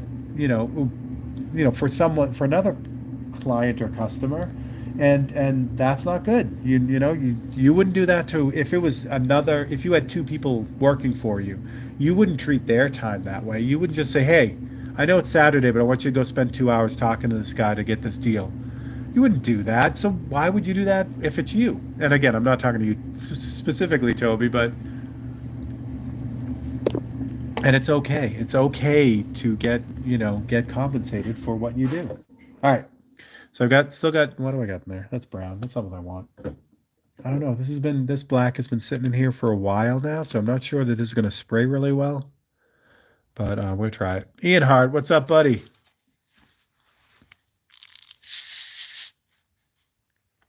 All right, let's see what this looks like. I may have to thin this out a little bit,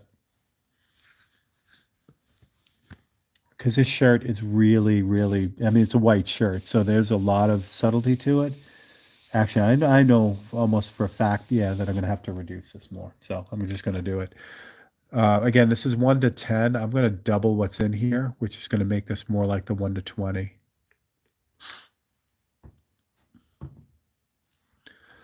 Yeah, Tim, everything's working out. It warmed up a little bit, which also added to the humidity a little bit. And whenever it's not like, the arid Antarctic, and the paint likes that a little bit better when there's some humidity in the air. So what I'm looking for is, and I mentioned this, when did I mention this? I don't know. I mentioned this. I'll often like try the airbrush out in an area that's going to have a lot of like dark anyway, so that I can just kind of test it out. If you're smart like Tim, you'll test it out on a piece of paper next to you before you go and screw up your whole painting, like I would probably do more than not. But for as patient as I seem to be, I am pretty impatient. So I want to just get right into it, and that's the way I do it without taking too much of a chance. Like if the airbrush isn't spraying well and I'm spraying in a really dark area, then if I screw it up, it's going to be dark anyway. Yeah, yeah. If it's super cold and dry, that's almost worse than hot and dry.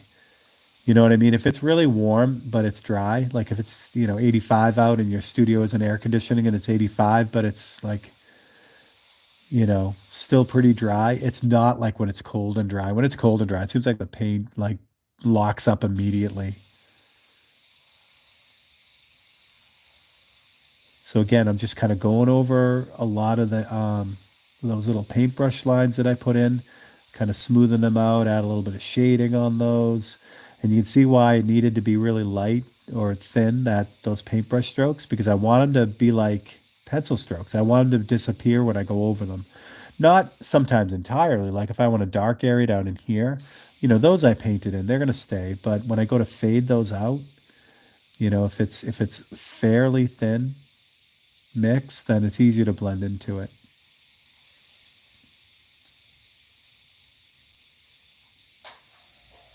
I may not even put highlights on this shirt. I may just leave it, which will be nice because the white shirt then will be the white guitar, which I like. I like that. And I think I'm going to be able to get away with that. Now, obviously, if it looks like, I'm not going to be able to get away with that, then I'll have to put a bunch of white on this to avoid that gray thing that happens on the pearls. But this is working out pretty well. I'm not unhappy with this.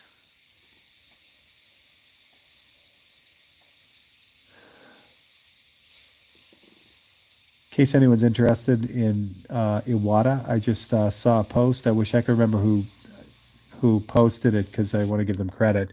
But Iwata is looks like they're finally discontinuing the A model. You guys don't have a lot of. I'm gonna see if I can get there. The A model is the Iwata without the cup. It's just got a slot in the top, and they've been hemming and hawing about getting rid of that forever. So it looks like they're finally pulling the trigger and getting rid of it. But if you want one, it's an amazing brush. It's basically the HPB, which has a cup like this, but they just remove the cup. It's the same 0.2 millimeter needle and nozzle. But here's the trick. I saw them, they have them for like $78 for the AAH, which is it, yeah, the AH. Yes, HPAH. And that brush, I mean, normally the Highline series brushes are like, $180. So they're certainly blowing them out. If you want that brush, it's fun. It's super. I mean, it's all meant for detail. Like the fingernail artists love it. It holds only like 3 drops of paint because again, there's no color cup. It's just a slot at the top. But it's super easy to maintain because there's no cup. You can get right in and clean it out. It's a 0.2 millimeter airbrush. So if you see all these people doing this, side or like side feed stuff like the HPSB, all that, it's the same nozzle size as that, same parts. It's a great brush, and I believe because they'll still offer the AP, the HPB and the SB, the parts for the A will still be available because it's the same brush, just missing the cup. So that's my Iwata sales pitch for the day. What I miss? I went a cold airbrush and spread a black white area yesterday. It was, oh God, yeah, I can imagine. Need to watch a Tech Tuesday on how to operate a jackhammer. My airbrush in serious cleaning. I do have one of those. I have the spa day one, which what I need to do, Scott, that's awesome. I should take an old brush and just put paint in it and let it dry for like 2 weeks and then do the Tech Tuesday on that. That would be fun. We'll get out the Createx Restorer and everything, all the seriously heavy duty stuff. The stuff when stuff really goes wrong.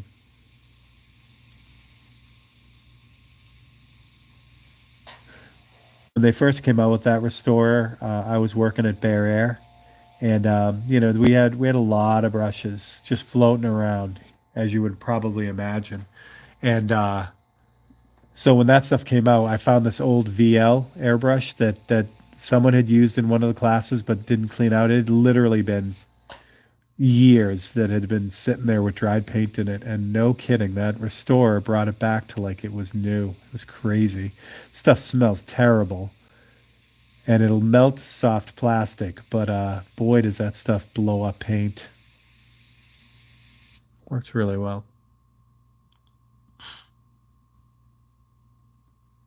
Oh yeah, Astral. Exactly. It's the yeah, right. The beauty is fixing it, but the problem is having to fix it. Like you don't want to have to fix that. Like I didn't want to spend my whole day doing this. I already painted that. Yeah, I love that. I love it because I don't love it. Yeah, this is working great. This is everything's working fine. I'm happy with this. So again, just little, wrinkly, foldy details in this thing. The other side of him, I don't know what I want to do with that because I really need to cut something out because he's wearing a cool tie, and I got to cut the tie out. But again, I don't want to. I don't want to, you know, keep you guys too long. And I don't have to worry about behind here. Like if the shading just went off onto the background, it's all going to be, almost black from the beetles standing behind there. I think that's good. Yeah, Toby, the stuff is absolutely unbelievable. And the best part about it is you buy like a couple 4 ounce bottles. It lasts you pretty much forever because you can just recycle it. I use it in like a bowl to like soak nozzles and get the paint really soft in them. And then you take that bowl full of cleaner and you take another bowl, put a paper coffee filter in, and then pour the Createx into it, and the coffee filter catches all the residual stuff, and then you just reuse the cleaner again. You put it back in the bottle and you keep using it. It's great. But again, it's I use it just for like serious like this is ugly type of clean, for the most part. Which God, I'm glad you reminded me. See, um, Tech Tuesday on shipping. Ain't that a bitch of a worm? Yeah, no kidding. Yeah, I should go over because anyone who's got a 543, I feel pretty good about the way that I've got the whole shipping thing down for those. And also, you know what, you guys, unless you've ordered a painting from me, you've never seen like a painting all done up and packed. I should do that. That's a good point. A good one, Toby. I was looking at Toby's comment. Tim, you leave UVLS in. Well, yeah, there you go, Cody. Because UVLS draws like a rock. It's crazy. Yeah, so Toby, it depends on the airbrush. So the short answer is it can. The new Iwatas and Badgers have all Teflon seals in them, so it won't affect those, but it will affect the rubber, like the air valve. Where's a brush? I need a brush. You can't really see it in this one, but like the air valve rubber seal, like the valve in here, so that it'll blow up that it'll blow up the quick connect rubber, those soft rubbers. It'll ruin them. So what I do is I try to limit the use to the nozzle, the metal nozzle itself. Like if the paint is really, you know gummed up, and any of like the nozzle cap, or the needle if it is really nasty, or like the side V cup, that kind of thing. Anything just metal, it works great on. If I have to use it inside the brush here, I'll just use a cleaning brush. So I'll dip it in the cleanings that they restore, and then I'll just like kind of run it through. That way you're not soaking the thing, because you can get it out, but you don't want to leave it in, especially on air valve parts. So hopefully that makes sense. Yeah, no kidding. Making your airbrush making you pay. It has done that more times than I can say. All right, so I'm super happy. That's a great start. Again, there's a long way to go on that, but I'm really happy with breaking ground on this finally. The way this is going to kind of pan out is I'll leave the background here, maybe darken it a little bit, start fleshing out. Like maybe I'll just how I ghosted in the darker areas here. I'll do the same thing with the like the boys, the shape here, the dark area right here where those suits are. I'll just drop that shape in generally, so that way I can start working on all the tone on his face, getting all the shading in on his face, and then I can darken the background down to where it needs to be. So that way I'm not, they're pretty close to one another in value, so that I can just keep bouncing back and forth and not run into a problem. But that's what I got. All right, so if you guys will excuse me, I'm going to jump back on those 543s and try to get all those done for Monday. We're as business as usual as I can get. I'll definitely run another YouTube feed on Thursday. Unfortunately, the other content is on hold on YouTube while I don't have my stuff.